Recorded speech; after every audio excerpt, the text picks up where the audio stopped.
Hello? Hello? Oh, hi. Welcome to Network Special, the only podcast that talks about pop culture with two white men. Finally, two white guys get their take on what's happened in the media. My name is Zachariah Durr. I'm here with my co-host, Nathan Shear. And I have our producer in the booth. And who is that? Your token Native American, Jeremy Demery. Hey, yeah. Yeah, this is Network Special, the podcast where we talk about appointment-based television, the golden era, because that's when we were teenagers. So it was a golden era of appointment-based television. Whenever something was on television, you had to be there for it. But now, thanks to the magic of the internet, we can watch whatever we watched as teenagers again and again and again and talk about it with you. And you were probably a teenager when you watched this. So it was golden for you as well. But not Jeremy, because he's younger than us. Jeremy just sits there and pouts and frowns, and he has to sit there and take it. I do. It happened. And boy, oh boy, this is an episode I have been looking forward to doing this sort of special since we began the show. And we're going to be talking about an award show, not just any award show. We're going to talk about the MTV Music Video Awards from 1995. 12th annual.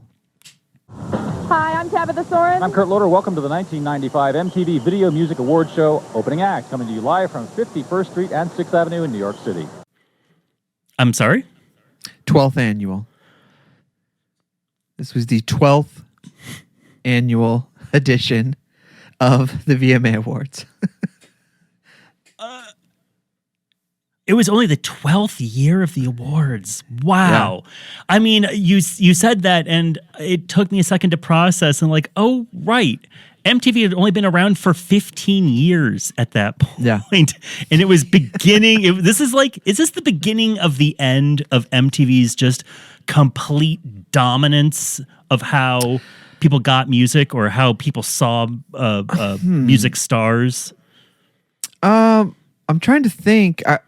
I'm trying to think how far from me graduating high school, which was 96, how far from that before I just altogether did not pay any attention to it.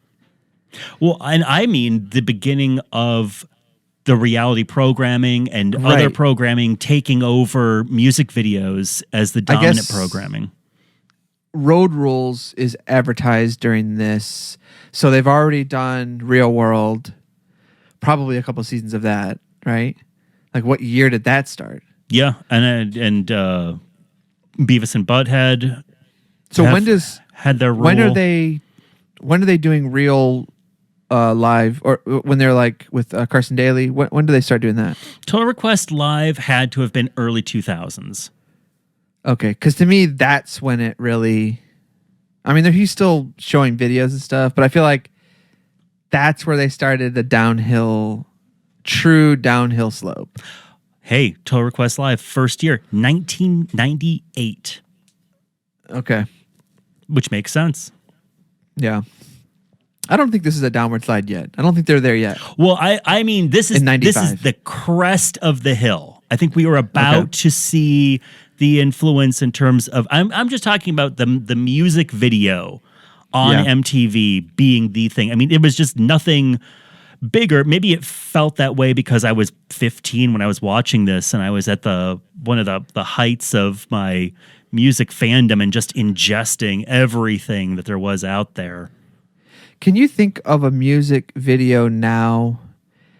Can you think of an event where like you're like, oh, I got to see the music video for this? Now? Yeah. There are people who I get very excited to see their music videos. I mean, I like watching them. I like if I read a story, like, you know, of course, like the This Is America was like a big, you know, everyone talked about that. And then like every once in a while people talk, but what I want people to understand is that like at one point, like they were, and we talked about this with Michael Jackson's Black or White video. At one point, like they would devote like a couple hour block of time on TV that they paid for, just dedicated to releasing the premiere of a new video from an artist that was famous. Yeah. And that kind of, like when they did that with MC Hammer's Too Legit to Quit. I remember watching it. I remember like that was huge. yeah. And the kind of nation seeing something all at the exact same time is largely not a thing anymore in the way that it was. Yeah. Right. It's only like the Super Bowl and like, you know, every once in a while, like, or like a presidential like debate or something. Like those are things you can count on. Or maybe something like SNL, maybe you can say like a high percentage of people are watching because it airs at this time. But really, like, yeah. I mean, I can't remember the last time I actually watched Saturday Night Live during its live tape, you know, showing. Right. And I mean, on the day, like if a new BTS video or a Vince Staples video or something comes out, you can see it's racked up millions of views on the first couple hours of its release. But that's still different than at that same second, everybody taking something in. Yeah. And I think also it's really, yeah. And a lot of times these new videos, I guess the newest videos, like the ones where they would devote it to a couple hour block, was probably really no one's heard this new music yet too. So like when they're airing Black or White, like the new album hasn't come out yet. So it's not like you've heard Black or White and you're just waiting for a video to appear for it. Yeah. So I guess there's similar. I mean, that's really why people are racking up views on YouTube. It's not like, you know, whatever. But yeah, I think this like time period and then having an awards show for these things, like, are there things like that? Is anyone doing like an online awards like for best video? Well, there's the like MTV. Maybe a Webby. There's the MTV Music Video Awards. They still do it? Yeah. That's coming out the same, if it's not the same week. Really? Yeah, if it's not the same week as this podcast drops, it's been just the previous week. So yeah, The Weeknd and Lady Gaga won the major awards last year. Oh, is that where he was wearing that facial mask, or was that a different? I think that might have been the Super Bowl. Oh, yeah, I can't remember. Was it like, the room with all the lights? But why is MTV having a Video Music Award if they themselves don't play videos? Well, don't they still host music video news? Aren't there other... Now, I have not had cable in a long time. Aren't there other adjunct MTV stations that still play videos, and MTV is just kind of a receptacle of tween culture now? Yeah, maybe. Maybe there's like an MTV2 or something. I mean, no, there is an MTV2, but maybe there's like a... And I think there's also, like MTV Music. I think it's just, you know, it's been so long now that people... I don't even know if people think through it that much, maybe. Like, maybe people don't go, oh, wait, why are they doing... They just do. They just do the music video awards, and they'll get viewers because, you know, people will always watch the new popular musicians, so why stop it? Yeah. Like, what? I mean, I guess something else would take its place. Yeah. I mean, I guess I would, if I was MTV, maybe I would do just a music award show or something, you know, for albums or like something. the Grammys? Yeah. Well, why wouldn't you do music I would do videos? it on the same night as the Grammys too. Wow. Huh. This may be why you lost the job as head of MTV. Yeah, one day. I had it one day. But okay, so let's talk about 1995. Let's do it. Okay, so at this time period, okay, so here's what's happening. This is crazy. So Kurt Cobain has died. Yep. Jerry Garcia has died. Mm-hmm. Very recently, we mean. Yes. Within the last 2 months of this being recorded. Chinese Democracy is being recorded somehow from Guns N' Roses. Hootie and the Blowfish is new. Mm-hmm. Notorious B.I.G. is alive still, going the other way, We have Green Day, Dookie, right? Yeah. Weezer, freaking Buddy Holly, Yeah. right? Like, this is a monstrous time for like, I feel like for like music that is still happening now. Huge music sales year. Just massive. Yeah. Yeah. I mean, like, how many people won awards and aren't still doing stuff? Oh, almost everybody on this show, unless they have physically died, are still doing albums. Most of them. I can think of 2 off the top of my head that are not really major players anymore. They Like probably- Seal. well, I Although think he wasn't even nominated, was he? yeah. Oh, yeah. Kiss from a Rose. This was that's Batman right. Forever year. Oh, yeah. Don't forget, Batman as well. Yeah. like the movie soundtrack. Like, are movie soundtracks still like a big deal? Not in the way that they were, because it's not as though people would purchase a soundtrack like it's a mixtape and probably buy it for one song and then get all these other songs from the label and maybe be exposed to new artists. I don't think that works quite the same way. But I mean, things like the Into the Spider-Verse soundtrack, that was huge. Black Panther, that was huge. What was Black Panther? Yeah. I feel like those are, special cases because they are geared towards a specific audience, and so they wanted every aspect of the movies to, have that kind of feel. You also just don't it hear makes about more them sense. moving units, Yeah. It's not as though people are just raking in the cash over sales the way that they did. This is also the beginning Right. of the end of that. We're going to have Napster rearing its head pretty soon. Oh yeah. Yeah, this was a pretty Red Hot Chili Peppers. Mm-hmm.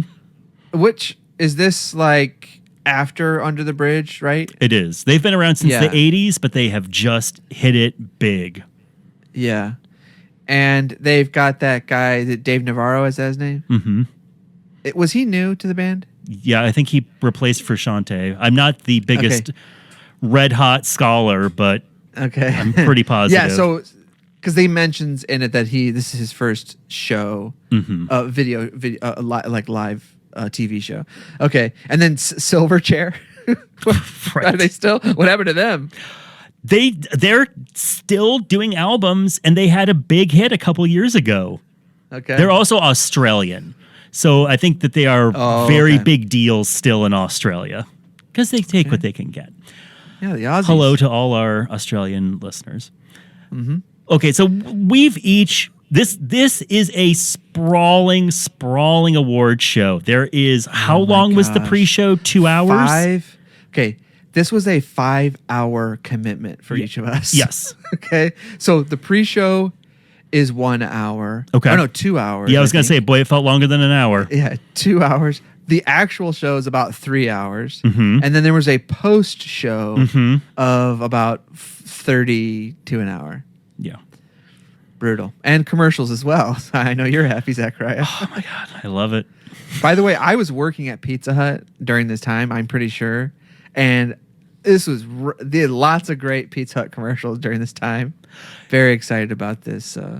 That is one of This the time in Pizza Hut history. the most mentioned things that you bring up from your past is you have so many memories that connect in a very visceral way to Pizza Hut. There and you are not. You are making a joke, but you are also No, I'm not. making a joke. No. This is real. This is my life has so many memories connected to Pizza Hut, and which have all, by the way, been shattered with current Pizza Hut taste and feel.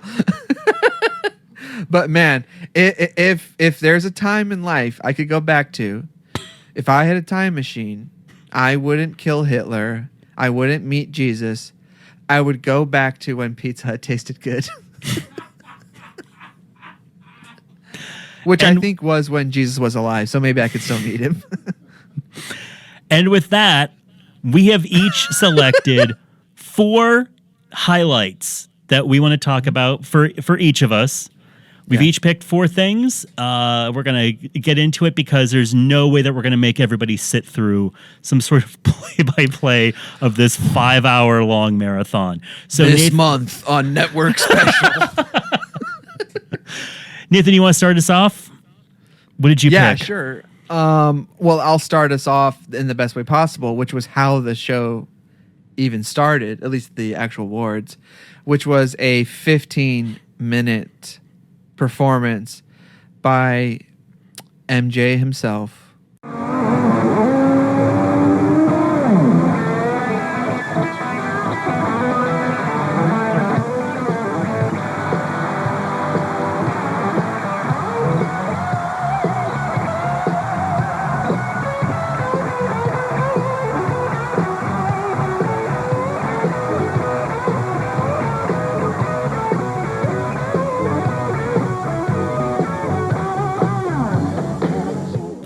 Michael Jackson, Wacko Jacko. whose backo was not broken during this. No. He had landed smack on his backo. And it went cracko. And by the way, if you're not getting what's happening, just go online and search up Wacko Jacko, and you will see that these are real world references to how in National Enquirer and these like tabloids talked about him. Anyways, okay, so this is hot off the heels of his allegations and getting off of, dodging those first child abuse allegations, which we have all. We all have fond memories of. Yeah. And we have and all of us have varying regrets on how we thought about those things. But yes, 15 minutes. This is this one long. His album History is coming out. This was like a new album after Dangerous, right? Mm-hmm. And I don't know how many years this is, but from that, but it's a best of, but also a disc of all new material. So, which I don't understand why he put those together. But so anyway, so that's what this performance is. It's a 15-minute and by the way, I don't think my friend Colin mentioned this to me. I don't think he sings one note during it. You can tell when his mic gets turned on and it's not long. So this is how the entire MTV awards start. This is before any of the presenters. Is just a 15-minute long performance from Michael Jackson, and they have applause piped in. That's fake applause. Like, people were clapping in the audience, but then he is such a maniac that he has to have applause goose over the actual audience, just in case, I guess, they're not clapping hard enough. He does a medley of a bunch of his old material. Yep. And it's like a medley, meaning like 1 second of this song, one keyboard stab from this song, 2 seconds of this song, a moonwalk of this song. And then he sings You Are Not Alone, one of my least favorite songs of his. I know. Such and we a got the bummer. whole thing. But it's too long, right? It's too long. But here's the thing with Michael Jackson and MTV. He was such a huge reason that MTV became what it was, that they were always sort of forever indentured to him and wanted to please him. And so I'm sure whenever he said this is what he wanted to do, they kind of had to say yes. And then later on, did you watch the post show where they talk about the Michael Jackson performance? I did watch. What was the? What are you referencing? The hosts are just so fawning over the performance and talking about how all these big celebrities were so excited to see Michael Jackson perform. And yeah, I'm sure people were, into seeing him perform, but they're talking about him this way in 1995. And Right. people were not at the same level of pumped for Michael Jackson as they were in, say, 1985. Yeah. Remember, okay, there's one where I don't know if they show us in the post or pre-show, but like they mentioned how crazy it was when Michael Jackson arrived to the show. And then they show a clip of him getting out of a limo, walking one way, and then walking the other way. And that's it. And I'm like, what? Like, I was expecting like mobs of people like tearing his clothes off or something. There was nothing happening with when he appeared. There's a story in a book that I constantly reference, the I Want My MTV Oral History book. And one of the VJs during this time period, I guess on air, made some offhand joke about Michael Jackson. Nothing terrible, but just, a joke about him. And then they go to commercial break and somebody calls him over and he goes, the head of MTV is on the line and he wants to talk to you now. And he goes, why did you make that joke about Michael Jackson? He has people watching MTV all day to see how we're referencing him. I'm going to be getting a phone call for him any minute now, and we're going to have to play another Michael Jackson week to calm him down. Did the guy get fired? No, he was person? just like thin ice Yeah. for that period of time. He didn't just get fired. They had his head on a stake. Yeah. There's actually, the host of the show actually mentions that he said he would not make fun of Michael Jackson in the show that he promised. So it's God. Even when I was a huge fan of Michael Jackson, I'd see stuff like this and I know that it was kind of bought and paid for because it just didn't feel natural. It didn't feel natural for everyone to be this excited about him in 1995, and it always felt embarrassing.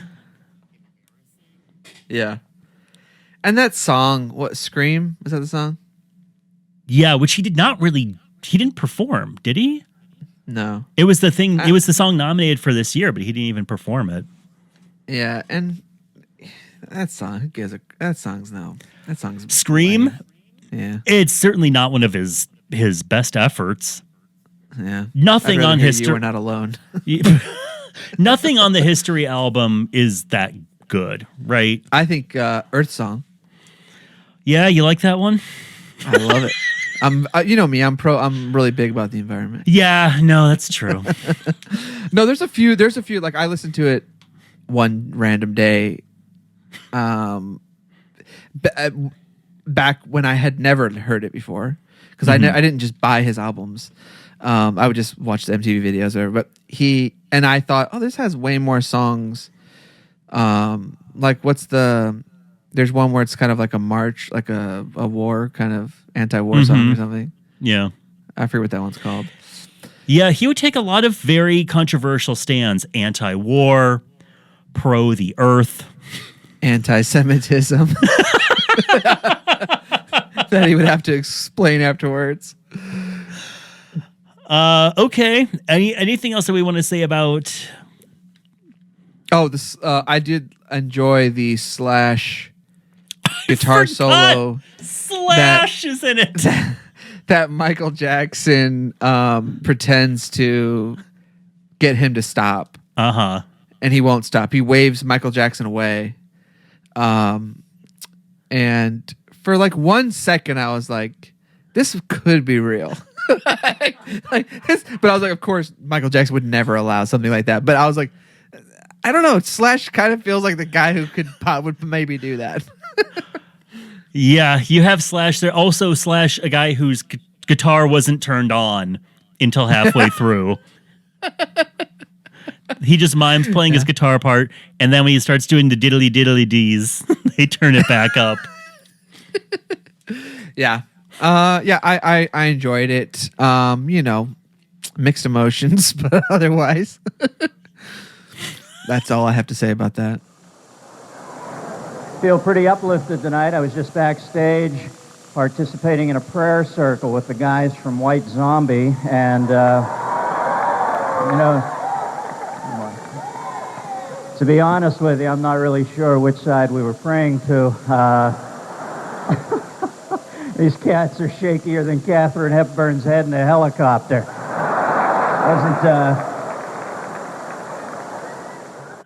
All right.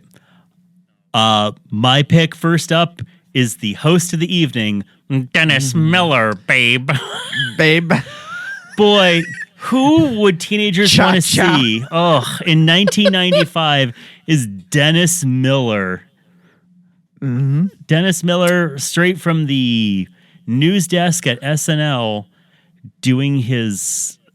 It is like your dad's unfunny friend coming in and watching MTV over your shoulder and making bad jokes. Like, okay, can we? I mean, okay, he has the same trajectory as Ted Nugent, right? Although I think Ted Nugent was always that way, but like, so like, you know, they're both in this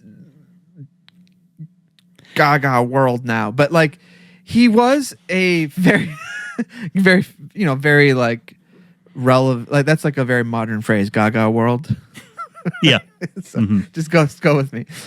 So like, but he is considered like one of the best stand-ups of all time, you know, like Jay Leno was or whatever.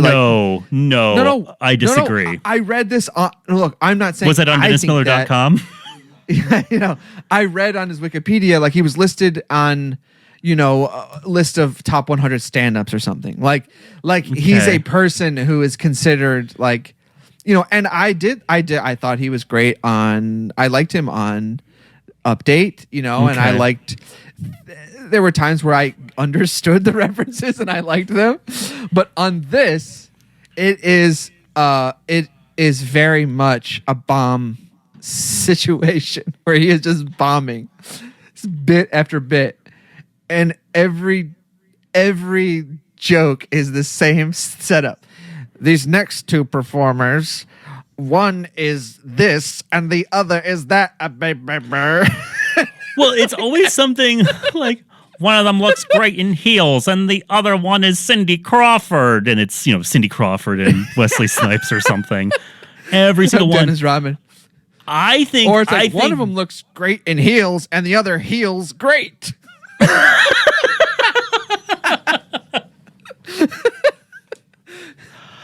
I think Dennis Miller sucks, and this is a testimony to how much he sucks.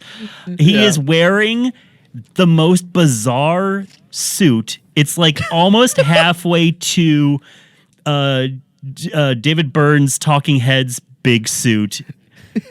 If it was a female power suit, it's kind of like it's a little bit in the area of how Michael Jordan used to wear those big pillowcase style suits.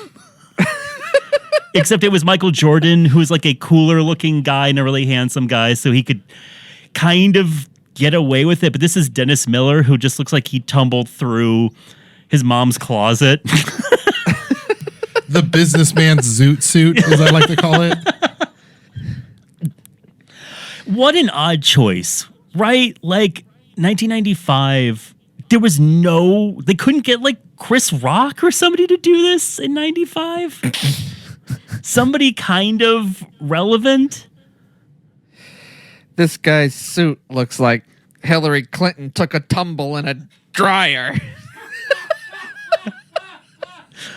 His closing joke at the end after White Zombie plays is, "It's midnight. Do you know where your zombies are?" What? Just don't say anything. So yes, Dennis Miller, I'm confused as to why. Maybe he was just available. But boy, oh boy, MTV usually pretty good about getting somebody kind of relevant and quick. They dropped the ball hard. Maybe they were nervous because a year or two before they had Andrew Dice Clay on and he cussed up a storm. Yeah. Do you have anything else? No, to say about that? this goes into the jeers category of my cheers and jeers. Yeah. Jeers to Dennis Miller's stale delivery. Yeah. My next top moment was something we kind of talked about earlier, which was they had a video premiere. So they premiered a new video from an artist, a very big artist, and it was Fantasy by Mariah Carey. Welcome back to the 1995 Video Music Awards opening act. It's controlled chaos here. Wesley Snipes just walked in. Frances Bean was carried in by Kurt Cobain's mother, among other people trying to get through the paparazzi pit downstairs. But on another note, the next chapter in Mariah Carey's fairy tale life is called Daydream, the pop diva's 6th album in as many years. Fantasy is the aptly titled first single and video, directed by Carey herself, at the same amusement park where scenes for the movie's Big and Fatal Attraction were shot. It was there that I hung with Mariah the other day. Take a look. And I love this because I loved all video premieres. Because it was, felt exclusive, even though you and 100 million were watching it at the same time. But also, I love this freaking song. I like the Tom Tom Club song. I like the Old Dirty Bastard version of this song. I like all of this stuff. And I just love this song. So it was fun to hear it. I hadn't heard it in a while, and I forgot about it. And also, she's very much... still very young, and she's still pretty now, but like very much young and like in her peak, like everything about her was great, and yeah, it was fun seeing this. I really enjoyed this. Okay. I like theme parks. It was filmed at a theme park. I liked how they walked around the theme park and talked about, I don't even remember what were they talking about? Like Tabitha Soren, I think. Yeah. Walks with her at the theme park. Yeah. And says, "Hey, what do you like about theme parks? Why'd you film your video here?" And she goes, do you always like the Tom Tom Club song?" And she's like, "Yeah, it was my favorite song when I was a kid." There's no way. Maybe it was. But there is no way that she didn't freaking hear this song and go, "Ooh, I like that. Who is this? What is that?" Yeah. Oh, I'm glad that your favorite part of the Music Video Awards was Mariah Carey's video.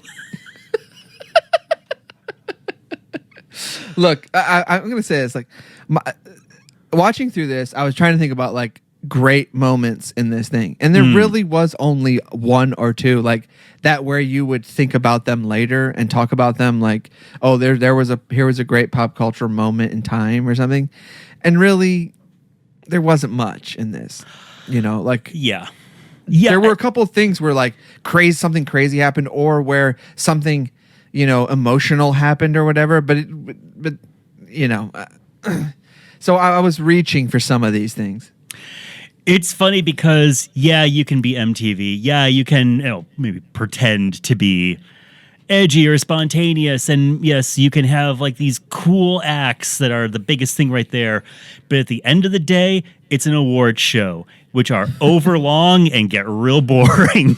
Doesn't matter. Yes. You could be giving it to Best Explosion at the Explodies. Which they kind of do at these things, by the way. Yeah. The MTV ones are like that anyways.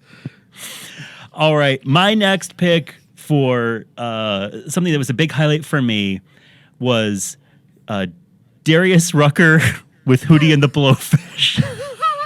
Who are you looking forward to seeing here tonight? Anyone in particular? Hootie and the Blowfish? Yeah, I'm looking forward to that. I think it's great what that band has done, and especially being a black artist and doing something different. I admire that, whatever it is.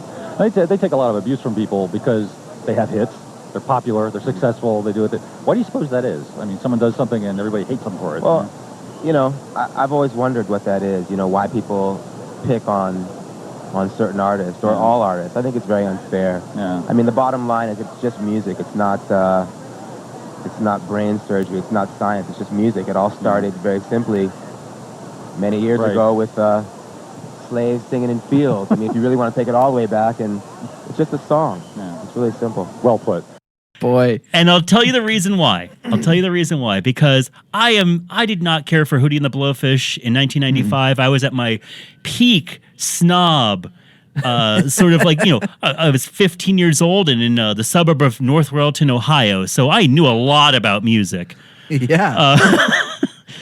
Hootie and the Blowfish, not on my radar. I still don't care for them. We'll probably never buy their albums. But here's what I came to respect about Darius Rucker and Hootie and the Blowfish is from the jump, they are the punchline of so many jokes, from the people doing interviews to, Dennis Miller's introduction of them. Everything about Hootie and the Blowfish is them slamming them and coming within an inch of outright saying that they are lame. Because they are this kind of, adult they must have been so bewildered at MTV when suddenly this adult contemporary "Hold My Hand" is topping the charts along with Notorious B.I.G. But they're nominated for all these MTV music videos. They win an award for best male band or something like that. No, best new artist. Best new artist. That's what it was. Yeah. So they're there, they're in their interviews, and even the interviewee is kind of like has an attitude talking to this guy. And I can't imagine what he says to him. He basically says to him, what does it feel like to be a joke? Like in the question he almost asks, yeah.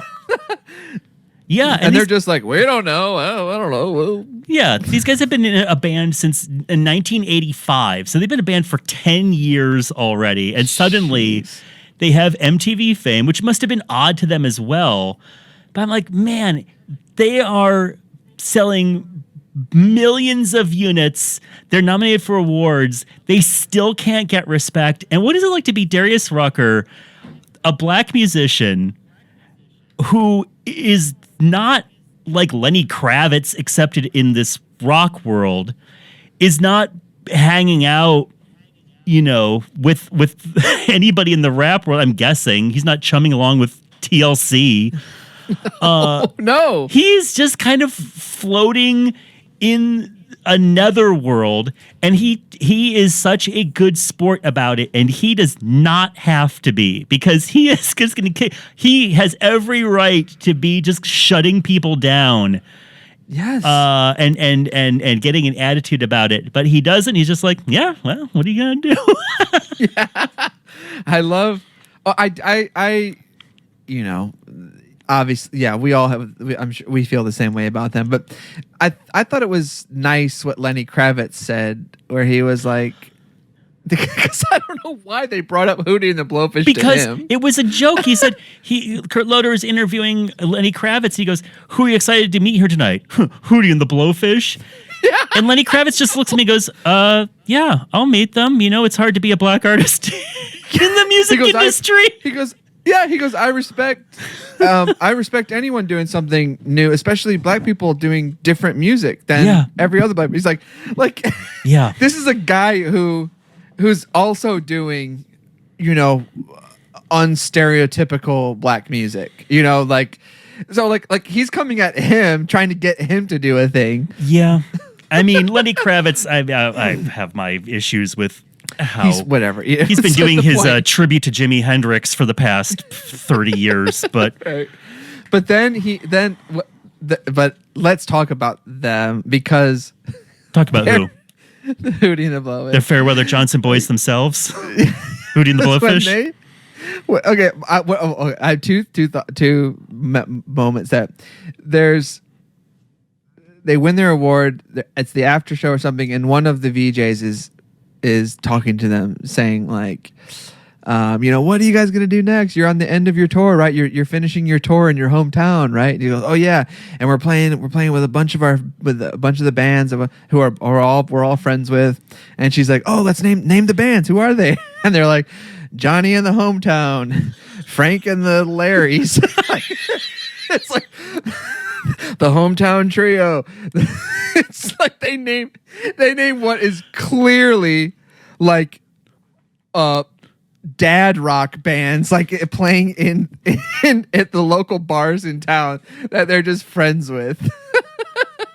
They're not like some underground like indie like these are cool bands. No, we're not playing with the Butthole Surfers. Yeah, right. They are like playing with just like it's like Jimmy and the Two Tones. So there's that, and then just them and how they're dressing. Like I always thought to myself, like you would see like Adam Sandler come to an award show and he's just wearing like a basketball jersey or whatever. And I always thought like, yeah, like I like that idea of like I'm not gonna do something special for this. I used to think that, and now I'm like, come on, do something special. Like you're just like put on a jacket. Yeah, the bassist is dressed like Charlie Brown, basically. Yeah. And the way it's like watching them perform, it's like they were at a party and like Darius Rucker saw a guitar in the corner and was like, hey, give me that guitar. And just started playing Hold My Hand. Well, this was a big swing back. I think it was the reaction from the 80s where you would get in your wardrobe. Yeah. So 90s was very much about like the real stuff, man. Yeah, but even like if you're Nirvana, right, or whatever, like they have their look. Hootie has a very mild look. Yeah, I know what you mean. Like even if he was like, let's create a look, it would still look a little bit more together than what they did. I agree. I agree. Which is they're dressed like it's Friday, last day of classes before Labor Day weekend. Yeah, and now Darius Rucker, major country star. He's the last. He had a #1 country single. The last black artist to have a #1 country single was Ray Charles, Seven Spanish Angels, way back when. I mean, that is the thing. Like I don't know what his I don't know his politics. I don't know his feelings about.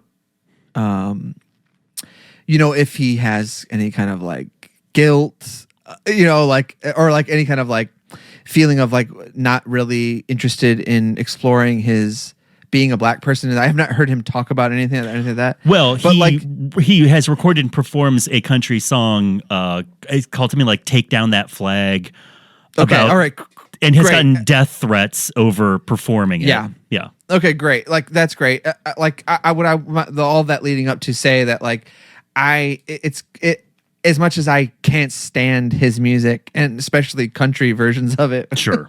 Which now when you look back, like when I was like, why is he doing this Eddie Vedder voice? Like just sing a song. But like it's clear he's really just doing a toned down country voice and now it's the real thing. So like and now country music sounds more like Hootie and the Blowfish because country music has basically, it's just pop music with a slide guitar.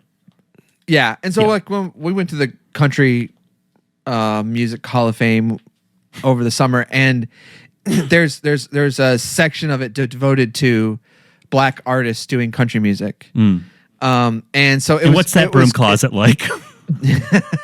It's we're in a new woke world. Oh, it's a very big section now. So thankfully, it's okay. Yeah.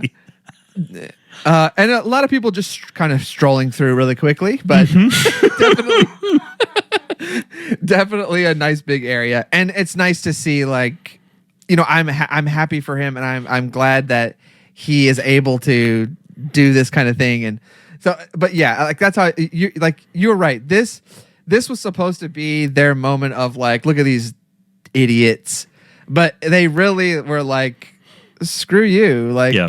Even in their moment of triumph, no respect. Yeah, they're like you did this, like you're the reason why we're here. Like I wouldn't have just come here, to do my music. You had me on, so it's not my fault that you don't like me. Yeah. Don't play my music video then. So cheers to Darius Rucker and all the Blowfish. I'm not going to buy your albums, but I respect you. Wait, is he Hootie? That was always the joke. And he said, like, I realized when we got big, I was going to be called Hootie for the rest of my life. But it is not as though that was ever his nickname. It's literally just the name of the band. But of course, everyone, Okay. What else are people going to think? It's very funny. It's very funny. It's very funny. So, kudos. Yeah. My third top moment, and maybe my #1 moment, I don't know, No, this is probably my number 2. If I'm ranking these, I haven't been, but if I'm ranking these, has to do with not something that is actually in the show.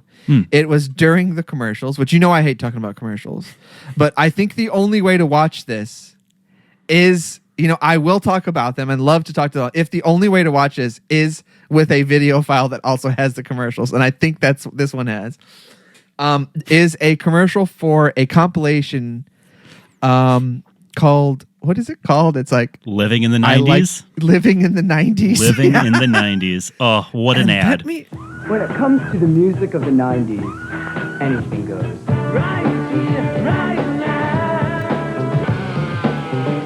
Music today is everywhere. No need to label it. If it's good, we'll play it. That's why we got Living in the 90s. 2.5 hours of the coolest songs on 2 CDs and 2 cassettes. Check it out. Can't touch this.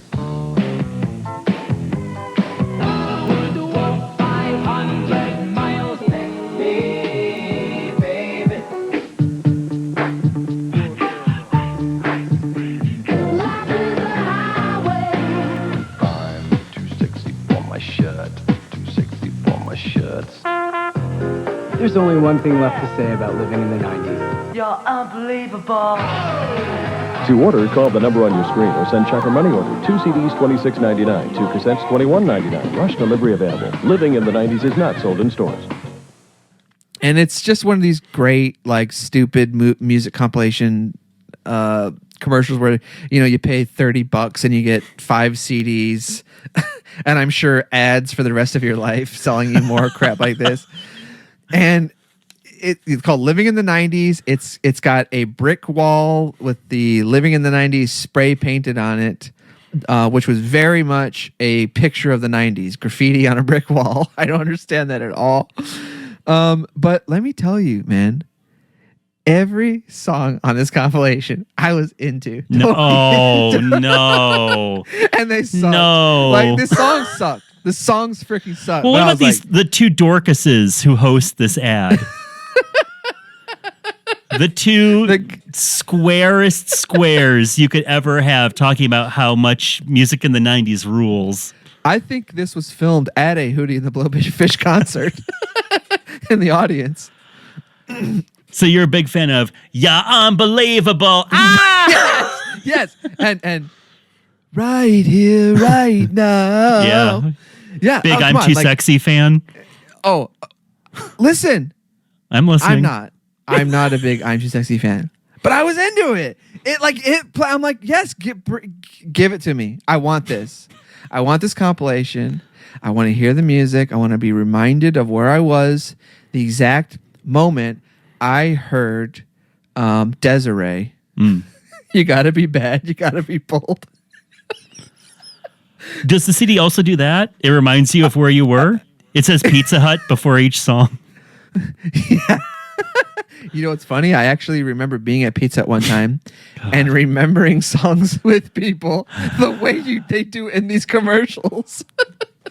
This is gonna just turn into pizza parlor memories if we don't really watch ourselves. Did you see that they had all these big hits? Bring out the red checkered tablecloth, the red jar candle, and the red pitcher. And the Book It Club. The red pebbled plastic tumblers. I almost bought some, but I had to buy like a pack of 20. So I chose not to. Did you see that one of the songs on the album is the Shaquille O'Neal rap with like Shaquille O'Neal and the Kung Fuans or something like that? Okay. When I saw the listing for the Fushnikins. The Fushnikins. Right? There we go. Right? Can We Rock? What's up, Doc? I was like, okay, first of all, I just could not believe that they put this song on there. Like it was a big song and it was a big rap song where they just like, look, we got to find a rap song to put on this thing.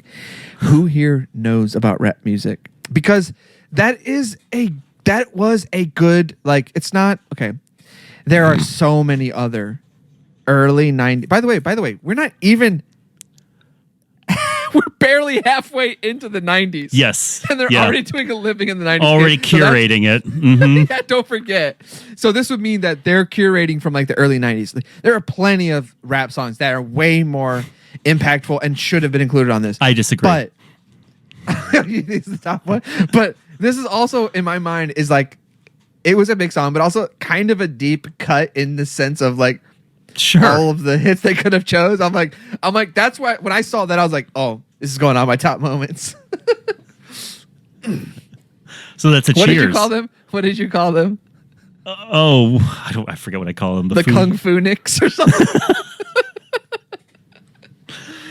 Yeah, the Fushnikins. So this is a Cheers for you.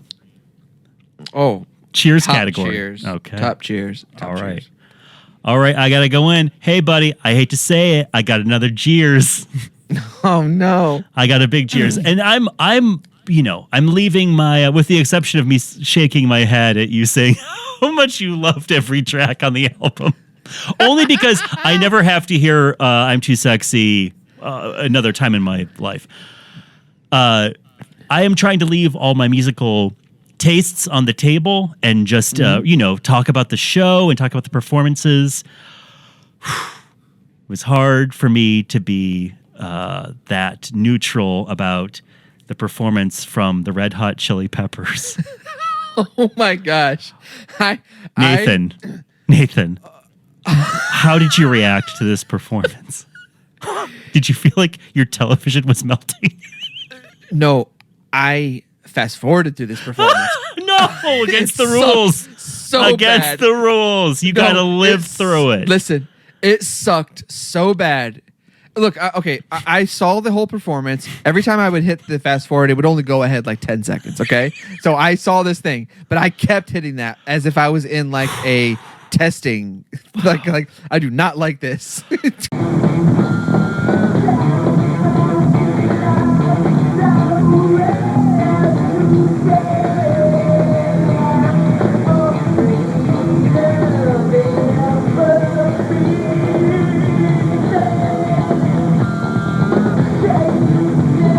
Go to the next. You know how look, everyone out there, my card's on the table. I am not a Red Hot Chili Peppers fan. It's just a tasting with me. Sure. But usually you kind of know what you're going to get into whenever they take the stage, which is Booba Dubba Deeba Dubba California, right? Yeah. It's either going to be Beeba Dubba Weird Doo Al Dub. nailed it perfectly. Yeah.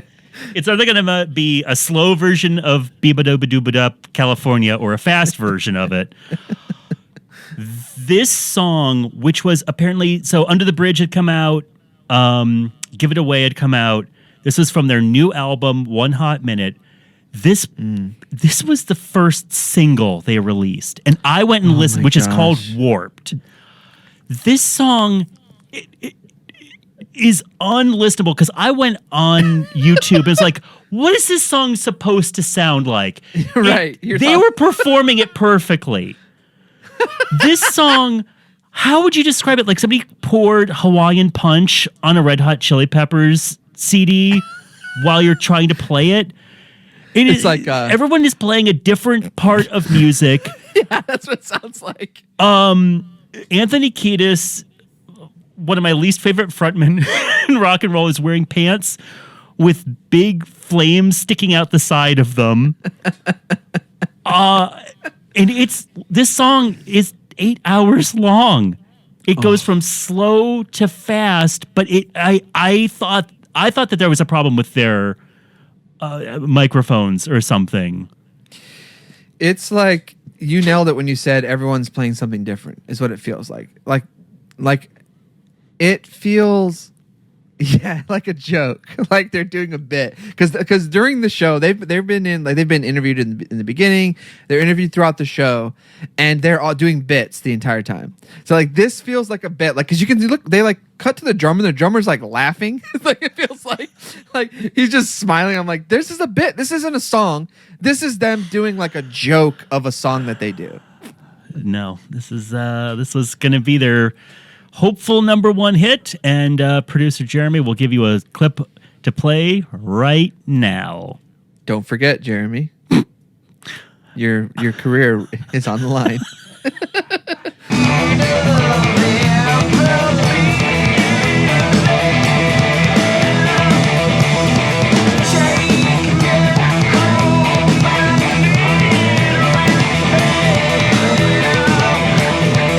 Okay, so now that you know I'm not lying and you've heard that, we withstood Hopefully. that for you. And man, it's also funny because in the post show, people were talking about the performance like it was great. I think everyone is just friends with Flea, is kind of what my takeaway is. I feel like everybody knows this guy and they're just chummy with him. Do you think that he's not good?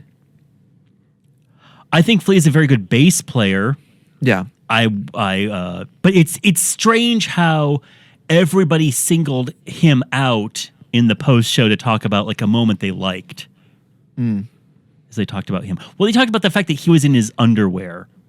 That's it. That seems to be what people they can't believe that somebody be just wearing their underwear on stage. So cheers to the boys. I jeers from that as well. Red Hot Chili I don't Peppers. know. I don't want to say that I don't know if you have something else on your list, but there is another performance that goes horribly wrong, and it seems like a technical glitch. Is this on your list or no? It's a runner-up. Let's talk about it. Okay. What is it? It's the let's break protocol here and we'll talk about it. One of the runners up. It's during White Zombie's performance. Oh God! They just like at some point like I feel so like bad. okay, it's that song that you know. And More it's like, human than human. Yes. Okay, so that's they're playing the cat. Right? Yeah, right? Yeah, they're just throwing a cat by its tail around.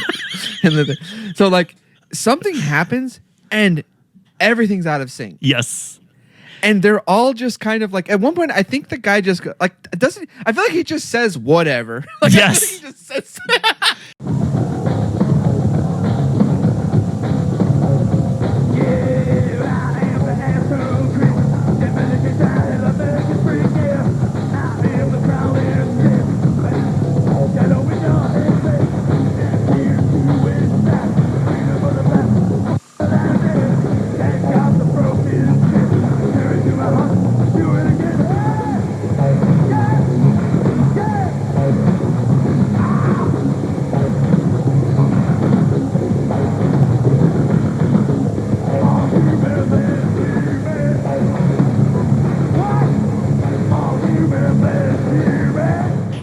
He clearly can't hear what's going on. Everyone is playing out of time.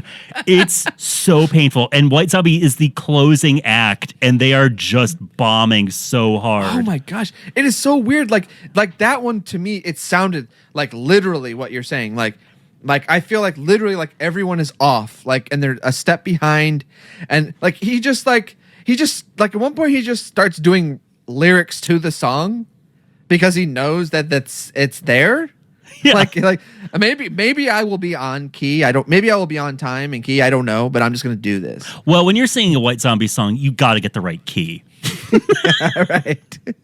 The harmonies depend on it. Also, I had the feeling as though this is at Radio City Music Hall, and they have extenders. They have an extender that goes into the crowd, and then two separate wings that they built on. It is a very wide stage. And I think as though Rob Zombie maybe misjudged how much he could run back and forth and sing, because this guy is out of breath pretty quickly. He's like, more human.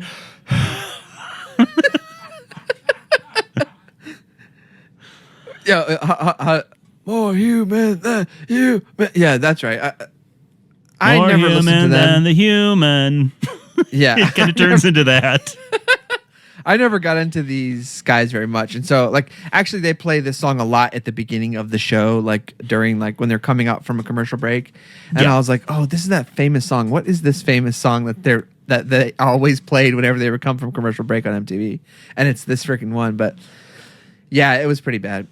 White Zombie kind of just turned into a group that you play before sports games or at aggressive strip clubs. Like I picture, yeah, I picture them as like like you'd play like while you're waiting in line at Cedar Point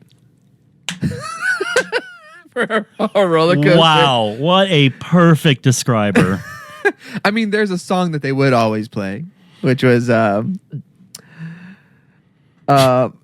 "Baby, I'm ready to go from the rooftops, shout it out." They would play that all the time. What song is this? America's Roller Coast. Oh, is this an Biff Naked exclusive? Is it an exclusive Cedar Point track? No, it's like what song is this? Is it Biff Naked or something? It is. Biff Naked. Isn't that who that is? I have never heard of a group. Jeremy, do you know what he's talking about? I know the song. I don't know the name of the group. Hold on. At all. Is it early 2000s? Is it like aggro rock? Oh, it's Republica. Oh, okay. Wow, I never would have gotten that. I never would have gotten that. Do you remember them playing it in lines? Like there was a commercial Who are you talking to? Just Jeremy. Oh, okay. There was a commercial for Cedar Point that used that song as their commercial. And so like when you're waiting in lines, they would have it looped. And so you're just every once in a while, it'd be like this song.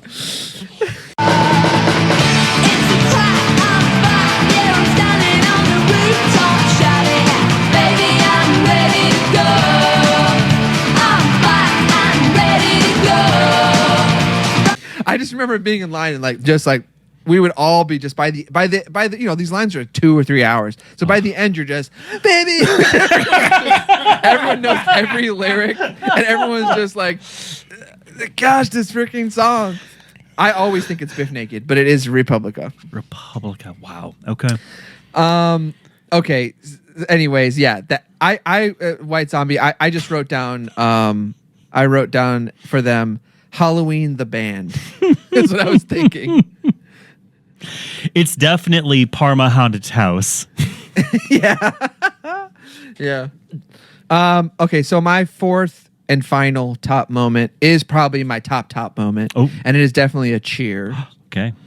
And it is the MTV station identifications.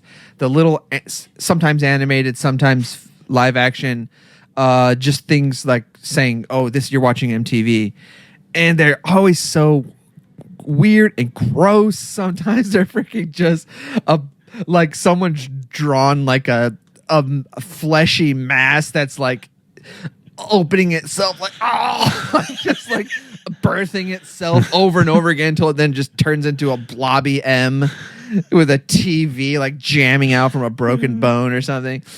Or it's like, you know, like a funny actor or like a person who's super famous now or something, you know, playing some like who was it? Donald Logue playing the greasy Jimmy cab driver. Yeah. Yeah. Like all those, like, although I'm not crazy about the salon one they showed. Oh, I liked that. The drag queens doing putting toupees on people from rock stars. Yeah, I thought that was okay. I thought it was okay. It just wasn't, to me, it wasn't as great as, although I also didn't like the Beavis and Butthead, you know. The CK1. Those were parodies of those CK1 ads where they had teenagers in a room in their underwear. And it's supposed to feel like the beginning of a porn. Yeah. Yes. They got they got in minor trouble for those at one point. So yes, they have a parody style where Beavis and Butthead are the people off camera talking to a woman. Very like, comfortable. And I'm not the biggest Beavis and Butthead fan. I like them fine. I like Mike Judge. They get into that territory of like sometimes the joke it feels like it actually is the thing. Like, sure, you know, you know, like Beastie Boys doing Fight for Your Right or whatever. Like even they said like, you know, it just like we became the thing we were making fun of. And I kind of feel like sometimes they're like that, but you know, I like Mike Judge and I know that's not Mike, if you're listening, we'd still love to have you on. Yeah.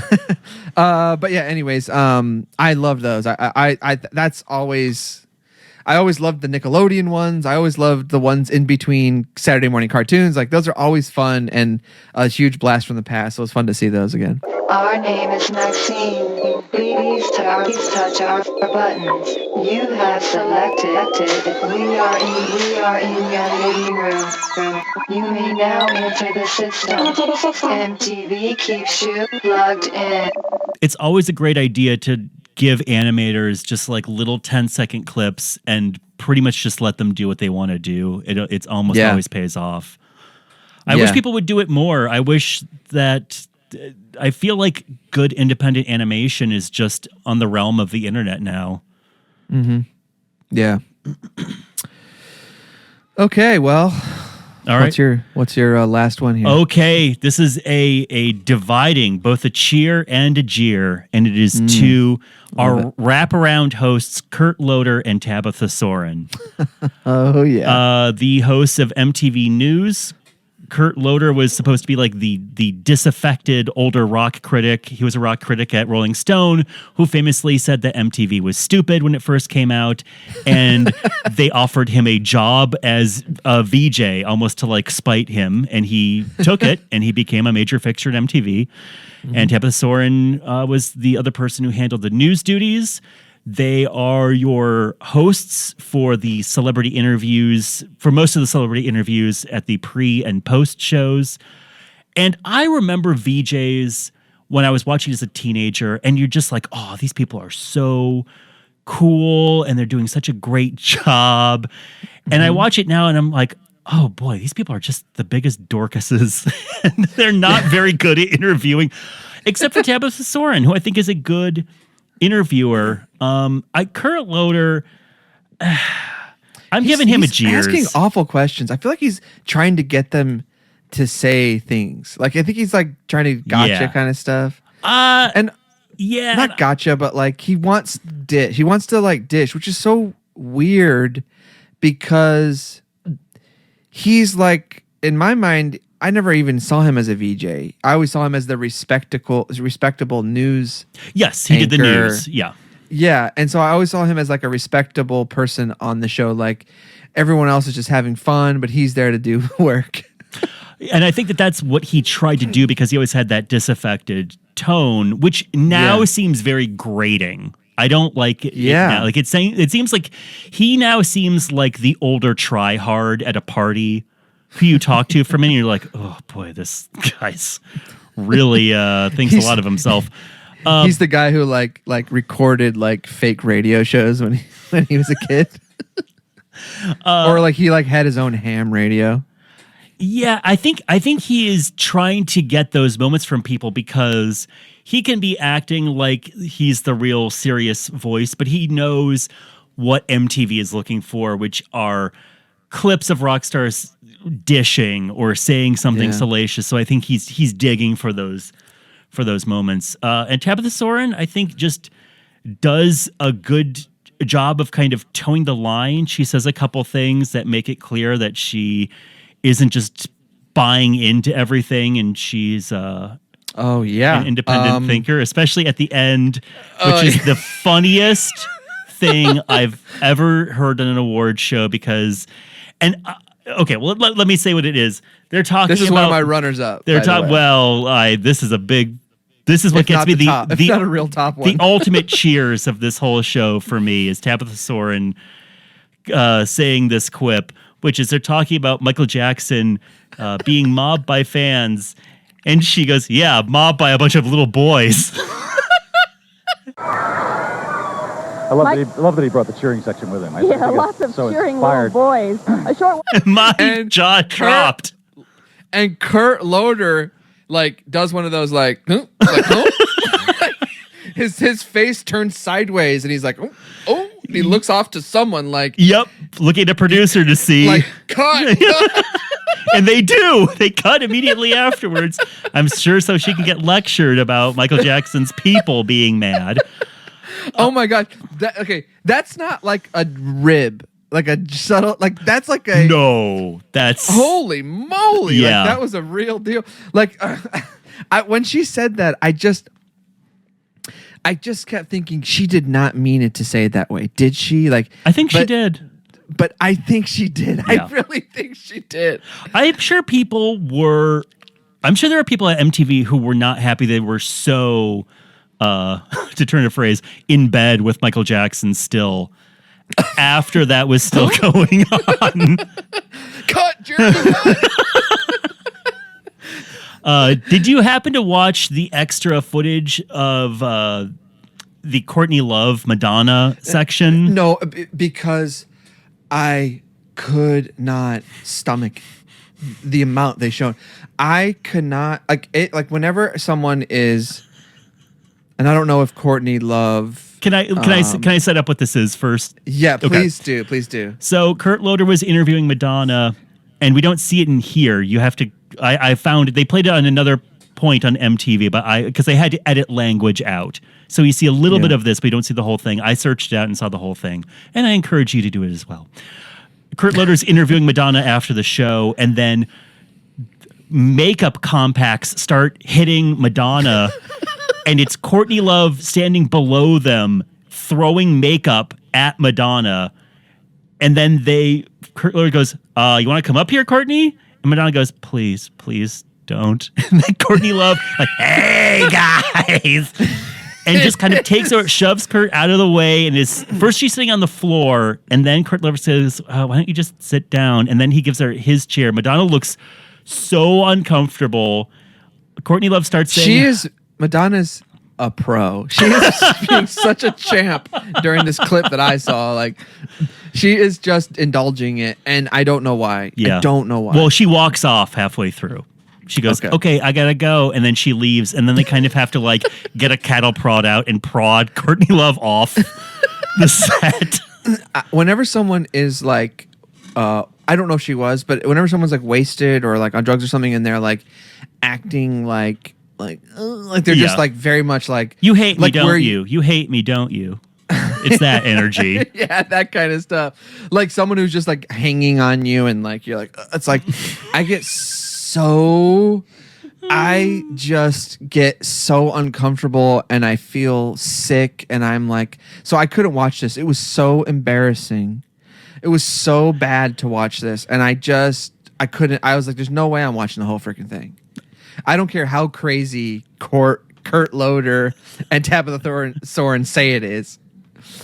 But I wanted to mention a couple other runners up. Sure. That just...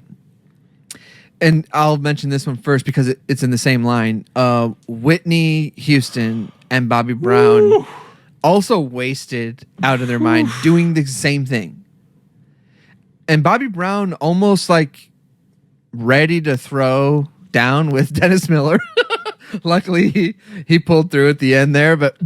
And yeah, that was a moment.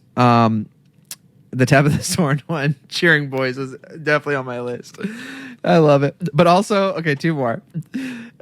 Christopher Walken, who decides at some point, I don't know, it feels like he bails on the bit immediately. Well, explain what you're talking about. I don't even fully remember what's happening, but is he with the basketball player? It's Dennis Rodman. Dennis Rodman and right. Christopher Walken come out. Dennis Rodman starts saying like, okay, so just to be clear, I am the biggest, baddest basketball player, and I'm this and I'm that. And Walken's just kind of sitting by him going, oh okay. And he's doing that thing where he's like, does that thing where he like kicks his arms forward just to like straighten out his suit with his shoulders, you know? And then he just goes, hit him with the nominees. And they cut to the nominees. He doesn't even say whatever the sentence is. I don't know. I'm assuming that Rodman just did not refuse to do the script, and Walken then had nothing to say and just said, okay, here's the nominees. Yeah, it was, but the way Walken says, yeah, right. The way he says like, nominees. And then lastly, the interview with the bandmate of Jerry Garcia, where they're talking about him being dead. Like, this guy is taking this death so well. I've never seen someone accept the death of a close friend and family member as this guy. Like he's talking about like he's just like whatever, you know, hey, yeah, the guy's got, we all die someday, you know, that's how I see it. And like some guy comes, like fans are coming up to him and saying like, oh, Jerry meant so much to me and your music, and he's just like, look, that's for you, you need that, I don't need that. Like I was like, this guy is just chill. I mean, maybe that's what that music does to you. I don't know. Certainly the people in the audience where they show like clips where there's just a bunch of white people doing weird dances, like certainly they're all chill too. So maybe that's what this is. Maybe I need to get into this. Oh God. Yeah. Yeah. You know, there's something I talk a lot about on this show is I miss those moments of non-produced moments that just get cut out now. You know, it could be footage of somebody looking bored on camera. It could be people not having their mics cut off soon enough. But man, that's what makes these kind of events interesting. And we get less and less of that the more produced and the more that just kind of like, you know, Disney owns everything. They'll scrub everything within a inch of its life. And that's too bad, because for as long and drawn out as 5 hours of watching this thing can be, we did just talk about a lot of things that were definitely unplanned and interesting. And, you know, it was a fun event. Yeah. Yeah, I liked it, and I'm looking forward to potentially doing more of these if we can find as many as we can. Oh boy! Well, 96. Oh yeah, and also MTV also did movie awards, and those were always like really kind of like rebellious and like silly, and I always remembered how fun they were. Mm-hmm. And I don't know if they really were fun or if I was just a kid. Yeah. We'll see. But how I remember, fun it was. I can even remember like I remember Jim Carrey moments and things like that where something big happened, and those things always stick with me. Did they do any other ones? They did movie awards, music awards. No, that was enough. Video awards. Yeah, that was it. We have to do the year that The Crush, starring Alicia Silverstone, won Best Movie over Jurassic Park and Schindler's List. Was that a viewer's choice? I believe the movie awards were all viewers' choice. Okay, that makes sense. I don't know who voted for the MTV Music Video Awards, because there is a viewer's choice. There's a viewer's choice award. That you would call in a 900 number, but I don't know who voted on the awards itself. You know, that's interesting, because I was thinking about it. I'm like, I don't understand why Waterfalls won over Buddy Holly. Oh yeah, TLC takes home a lot of awards for their boring Waterfalls video. I mean, fine, whatever. Like, I don't have any feelings about that video, except that it is definitely not better than freaking Buddy Holly. The Buddy Holly video, which was like a technical achievement and an amazing, like, one of the best music videos, I think, like in a list of videos, I think that's in the top there. I agree. Sure. Little Spike Jonze. Mm-hmm. Yeah. That was fun seeing him. I always like a nice Spike Jonze moment.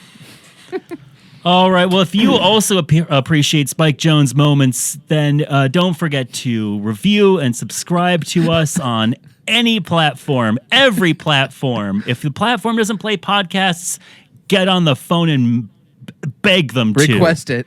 And request them only to play our podcast. Call your local NPR station. I guess other Golden Ox Network shows as well. I'll throw you that breadcrumb, Jeremy. Thank you. We need the revenue. Yeah. Yeah, please. We love you. Write a review. 5 stars only. 5 stars only. And yeah, to all you moon men out there, bye. Bye.